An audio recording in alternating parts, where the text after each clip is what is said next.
So there's a question that often pops up about this second phase here, about the brief deepening.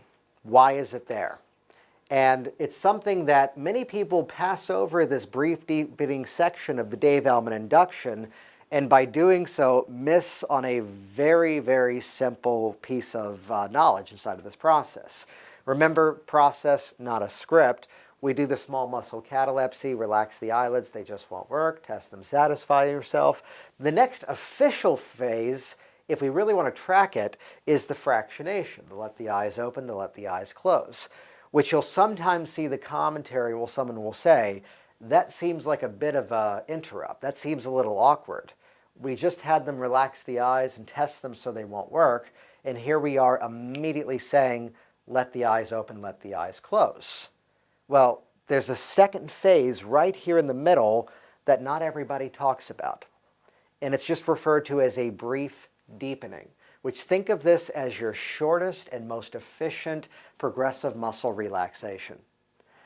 Quit testing and send that feeling all the way down across your body like a nice wave of relaxation, every breath you exhale guiding you deeper. In a moment, we'll have you let the eyes open and close. So what did we do there? It's just that little bit of a distortion of time. To get the phenomenon that we're looking for, we want to make use of the small muscle catalepsy. Dave Elman would refer to that as the opening wedge into hypnosis. My language is, it's the foot in the door. And once my foot's in the door, I can nudge a little further. I can nudge a little further. I can nudge it a little further. And wow, look at that. In 3 minutes, we're now in somnambulism. That's the principle of this process. It begins with small hypnotic phenomenon and then transitions down into profound hypnotic phenomenon. And at the end of your induction, you know where you're working rather than assuming, well, they look relaxed, I guess they're there.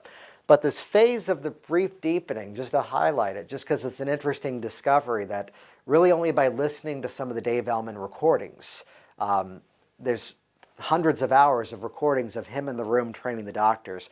Finally, we found the little piece of audio that explained that step, which is that, as again, you need that little bit of distortion of time.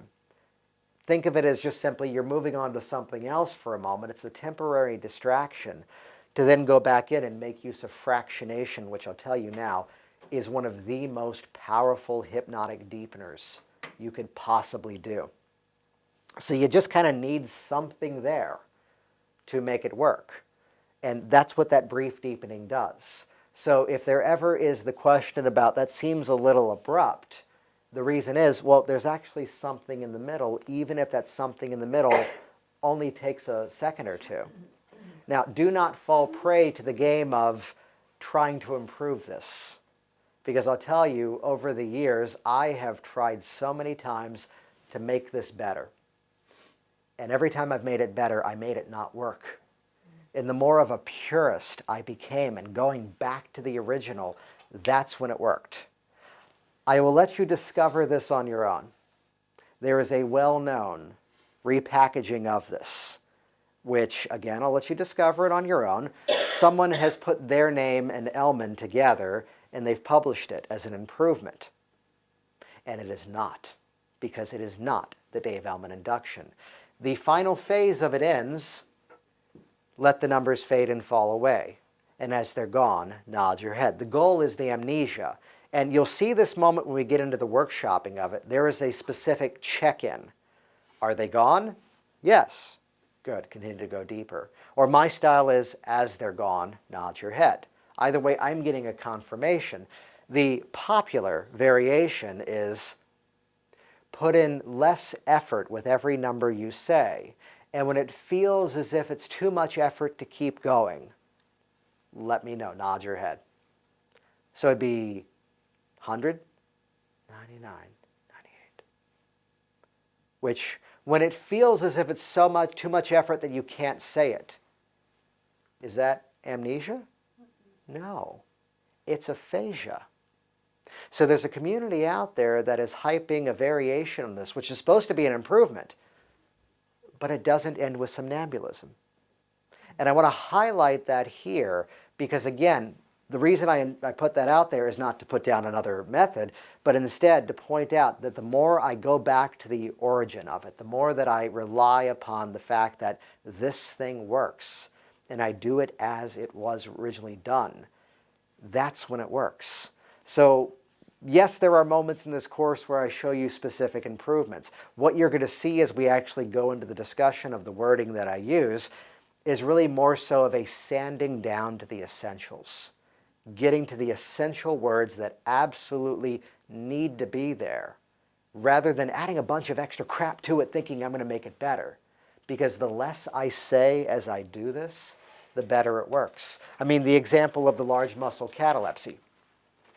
There are some people who do the, I'm going to pick up that hand, and when I do that, don't help me out. Just let it dangle there.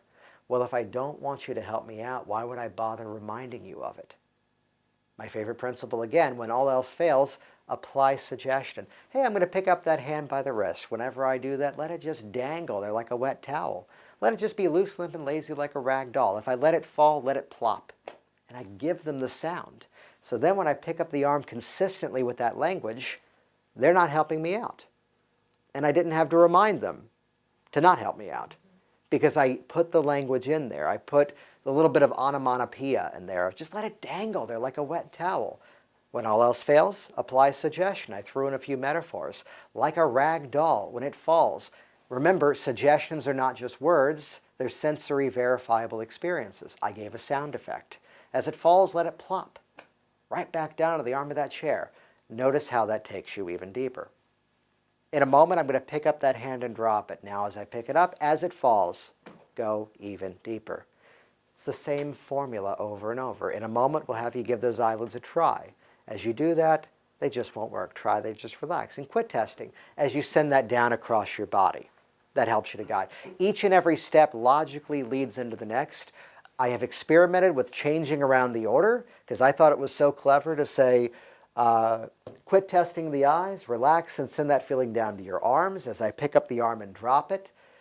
So trying to do a clean transition, which made sense on paper, it just didn't work as well.